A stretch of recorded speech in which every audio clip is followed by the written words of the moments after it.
Good afternoon. It is Friday, February 28th, and there's only about 1 week left in the legislative session. The session ends next Saturday at midnight, so time is starting to wrap up in the session. Several important bills continue to move. Earlier this week, I talked about a couple bills that passed the House of Delegates, and I'm going to give you a little bit of an update where they are in the Senate. House Bill 4494 is the Tobacco Prevention and Cessation Initiative. This bill has been referred to the Senate Health Committee, but what it would do is it would allow the state to take a quarter of the interest off of Rainy Day B and create a task force that would focus on scientific-backed methods for tobacco prevention and cessation. So that bill has been referred to the Senate Health Committee. The West Virginia Chamber is strongly supportive, and so we're hoping to see that bill make it onto an agenda fairly soon. Another bill that passed the House of Delegates was House Bill 4524.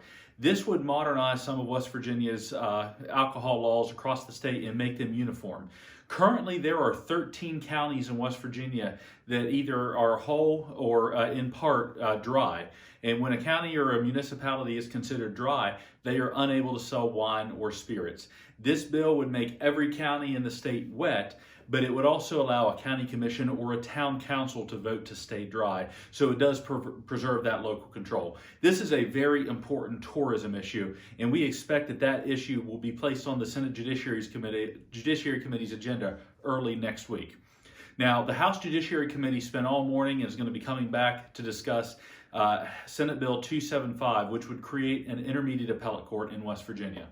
The West Virginia Chamber of Commerce has long been supportive of the creation of an intermediate appellate court, and two independent commissions, one in 1998 and one in 2009, the latter of which was led by former U.S. Supreme Court Justice Sandra Day O'Connor.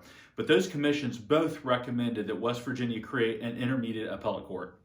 This bill would finally implement the recommendations of those two commissions. So there's been much discussion in the House Judiciary Committee, and Senate Judiciary Chairman Charlie Trump has actually been over testifying to that committee to explain how this bill would work. The West Virginia Chamber remains very strongly supportive. We testified at a public hearing in support of that bill yesterday. So we expect to see it pass the House Judiciary Committee today, and then it'll move over to the House Finance Committee for further consideration.